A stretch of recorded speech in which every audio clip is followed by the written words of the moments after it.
حضرت میاں میر محبت کے سفیر اور مذہبی رواداری کے عظیم دائی کی انوکھی داستان۔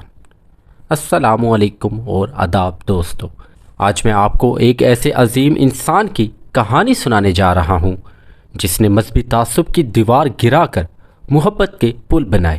وہ شخص جنہوں نے سکھوں کے سب سے مقدس مندر کی بنیاد رکھی اور اپنی زندگی انسانیت کی خدمت میں وقف کر دی۔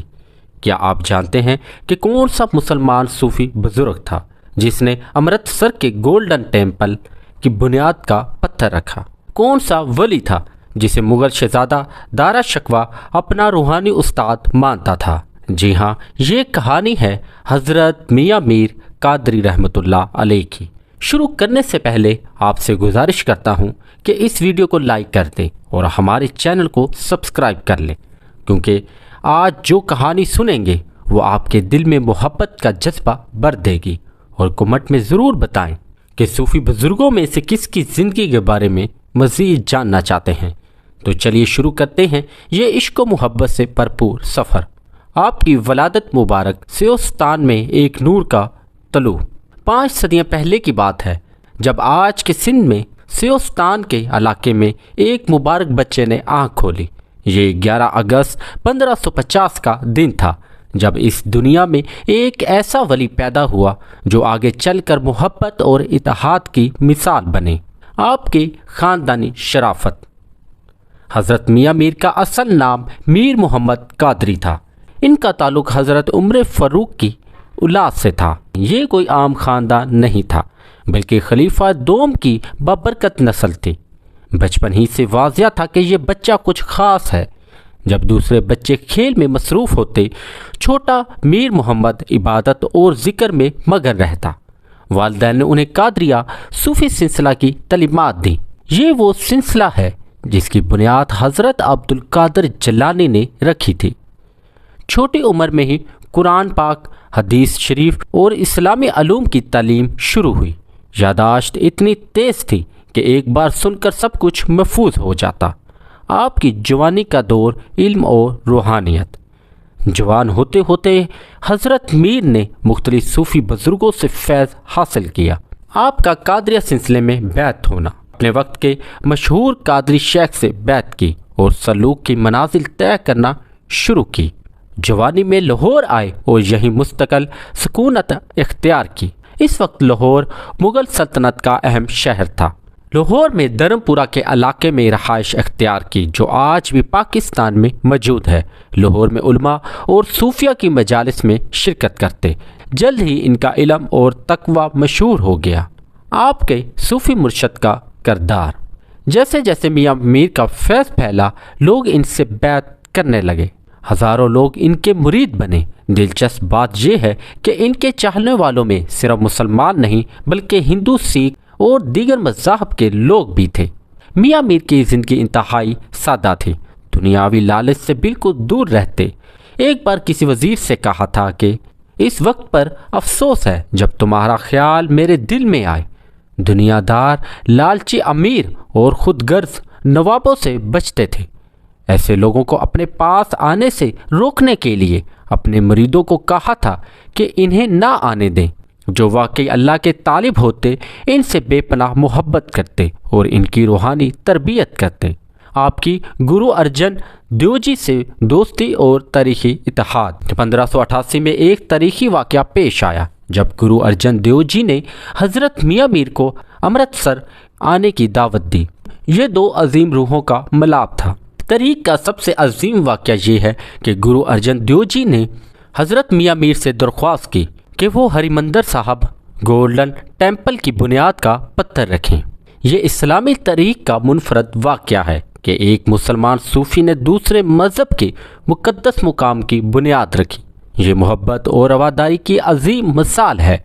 گرو ارجن دیو جی اور حضرت میاں میر میں گہرا احترام تھا۔ دونوں الہی شخصیت تھے جو انسانیت سے محبت کرتے۔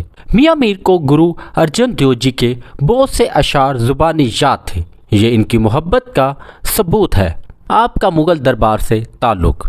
1619 میں جب حضرت میاں میر تقریباً 70 سال کے تھے تو بادشاہ جہانگیر نے ان سے ملنے کی شدید خواہش ظاہر کی، لیکن میاں میر نے بادشاہ سے ملنے سے انکار کر دیا۔ کہا کہ فقیر بادشاہوں کے پاس نہیں جاتے بلکہ بادشاہ فقیر کے پاس آتے ہیں۔ میاں میر کا سب سے مشہور شاگرد مغل شہزادہ دارا شکوہ تھا۔ دارا شکوہ ان کا بہت زیادہ احترام کرتا، ان سے روحانی تعلیم حاصل کرتا۔ دارا شکوہ نے میاں میر کے ہاتھ پر بیعت کی تھی اور ان کے طریقے پر چلتا تھا۔ میاں میر کے اثرات سے مغل خاندان میں صوفیانہ مزاج پیدا ہوا اور مذہبی رواداری کو فروغ ملا۔ آپ کی تعلیمات اور طریقہ کار۔ میاں میر کی بنیادی تعلیم یہ تھی کہ اللہ محبت ہے اور محبت ہی اللہ تک پہنچنے کا راستہ ہے۔ وہ کسی بھی قسم کے مذہبی تعصب کے خلاف تھے۔ کہتے تھے کہ تمام انسان اللہ کی مخلوق ہیں۔ ان کا تصوف محض نظریات میں نہیں بلکہ عملی زندگی میں تھا۔ لوگوں کی محبت کو عبادت سمجھتے، اپنے مریدوں کو سکھاتے کہ سادہ زندگی اختیار کرو، تکبر سے بچو اور خدا کے بندوں سے محبت کرو۔ ہر حال میں صبر کرنا اور اللہ کا شکر ادا کرنے کی تعلیم دیتے۔ آپ کی کرامات اور روحانی مقام۔ کہا جاتا ہے کہ حضرت میاں میر کو جانور اور پتوں سے بات کرنے کا علم تھا۔ وہ لوگوں کی دل کی بات جان جاتے تھے۔ جب وہ کسی بیمار کے لیے دعا کرتے تو اللہ کے فضل سے شفا نصیب ہوتی۔ بہت سی غائب چیزوں کا علم ہوتا، مستقبل کی خبریں دے دیتے تھے۔ کئی بار ایسے واقعات ہوئے جو عام فہم سے باہر تھے، لیکن میاں میر کبھی اپنی کرامات کا اظہار نہیں کرتے۔ ان کی مجالس میں فرشتے حاضر ہوتے اور روحانی برکات نازل ہوتی۔ ان کے مریدین اور متعلقین۔ میاں میر کے مریدین میں امیر، غریب، بادشاہ، فقیر، عالم جاہل سب شامل تھے۔ اس دور میں عورتوں کی روحانی تربیت بھی کرتے، جو ایک منفرد بات تھی۔ ان کے خاص مریدوں میں شیخ نتھا بھی تھے، جن کی وفات پر میاں میر کو بہت دکھ ہوا۔ نتھا کی وفات 1027 ہجری 1618 میں ہوئی اور وہ لاہور کنٹونمنٹ میں دفن ہے۔ پورے لاہور میں ان کا احترام تھا۔ ہر طبقے کے لوگ ان سے محبت کرتے۔ دربار سے تعلق رکھنے والے اور عام لوگ دونوں ان کا احترام کرتے۔ آپ کا آخری دور۔ جیسے جیسے عمر بڑھتی گئی، ان کا تقویٰ اور بھی بڑھتا گیا۔ عبادت میں مزید وقت گزارتے۔ آخری سالوں میں اپنے خاص مریدوں کی روحانی تربیت پر خصوصی توجہ دی۔ اپنے چاہنے والوں کو آخری نصیحت دیتے رہے کہ اللہ سے ڈرتے رہنا اور لوگوں سے محبت کرتے رہنا۔ آخر 1635 میں صحت خراب ہونا شروع ہوئی، لیکن پھر بھی لوگوں کی روحانی خدمت جاری رکھی۔ اپنے آخری دنوں میں بھی ذکر اللہ میں مصروف رہے اور مریدوں کو نصاحت کرتے رہے۔ آپ کا وصال مبارک۔ 22 اگست 1635 کو 77 ربیع الاول 1045 ہجری کے دن یہ عظیم ولی اس دنیا سے رخصت ہو گئے۔ 85-88 سال کی عمر میں وفات پائی۔ یہ ایک طویل اور برکت والی زندگی تھی۔ ان کے جنازے کی نماز مغل شہزادہ دارا شکوہ نے پڑھائی، جو ان کا سب سے مشہور مرید تھا۔ پورے لاہور میں ماتم چھا گیا۔ مختلف مذاہب کے لوگوں نے جنازے میں شرکت کی۔ انہیں لاہور میں ہی دفن کیا گیا، جہاں آج بھی ان کا مزار موجود ہے۔ آپ کا مزار مبارک اور اس کے اثرات۔ لاہور میں ان کا خوبصورت مزار آج بھی موجود ہے، جو زائرین کے لیے کھلا رہتا ہے۔ ان کے نام پر لاہور میں میاں میر ہسپتال بھی موجود ہے، جو ان کی یاد میں بنایا گیا۔ آج بھی لاکھوں لوگ ان کے مزار پر حاضری دیتے ہیں اور دعائیں مانگتے ہیں۔ ان کے مزار سے آج بھی روحانی برکت حاصل ہوتی ہے اور لوگوں کی مشکلات آسان ہوتی ہیں۔ آج تک ان کے عقیدت مند پوری دنیا میں موجود ہیں۔ آپ کی تاریخی اہمیت اور اس کے اثرات۔ حضرت میاں میر مذہبی رواداری اور بین المذاہب ہم آہنگی کی زندہ علامت ہیں۔ بر صغیر کی صوفیہ تاریخ میں ان کا بلند مقام ہے۔ قادریہ سلسلے کے عظیم بزرگ تھے۔ سکھ مذہب میں بھی ان کا بہت احترام ہے، کیونکہ انہوں نے گولڈن ٹیمپل کی بنیاد رکھی۔ مغل دربار میں ان کے اثرات سے تصوف کو فروغ ملا اور مذہبی رواداری کو تقویت ملی۔ آج کے دور میں جب مذہبی تعصب بڑھ رہا ہے، ان کی تعلیمات بہت اہم ہیں۔ حضرت میاں میر کی تعلیمات۔ ان کی بنیادی تعلیم یہ تھی کہ خدا محبت ہے اور محبت ہی خدا تک پہنچنے کا ذریعہ ہے۔ تمام انسانوں کو ایک سمجھتے اور کسی سے تعصب نہیں رکھتے۔ محض نظریات نہیں بلکہ عملی زندگی میں بھی تصوف کو اپنانے کی تعلیم دیتے۔ لوگوں کی خدمت کو عبادت کا درجہ دیتے اور اس پر عمل کرتے، ہر مشکل میں صبر کرنے اور اللہ پر بھروسہ رکھنے کی تعلیم دیتے۔ آج کے دور میں حضرت میاں میر کا پیغام۔ آج جب دنیا میں مذہبی تنازعات بڑھ رہے ہیں، میاں میر کا پیغام بہت اہم ہے۔ نفرت کے اس دور میں محبت کا پیغام سب سے ضروری ہے۔ ہر قسم کے تعصب کے خلاف ان کا موقف آج بھی درست ہے۔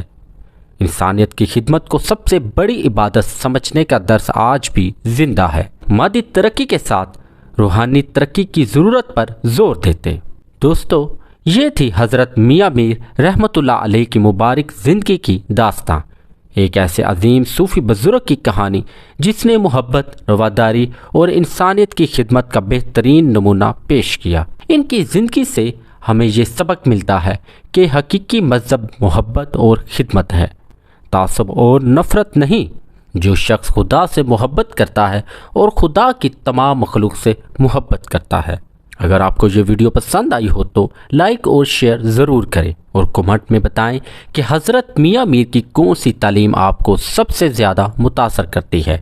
اگلی ویڈیو کے لیے آپ کی رائے کہ اگلی ویڈیو کس موضوع پر بنائی جائے۔ آپشن یہ ہیں: حضرت داتا گنج بخش، خواجہ معین الدین چشتی، بابا فرید الدین گنج شکر، شاہ عبداللطیف بٹائی، یا پھر حضرت بلے شاہ، یا پھر حضرت شیخ عبد القادر جیلانی المعروف غوث اعظم۔ کمنٹ میں اپنی پسند بتائیں، اور اگر کوئی اور نام ذہن میں ہو تو وہ بھی لکھ سکتے ہیں۔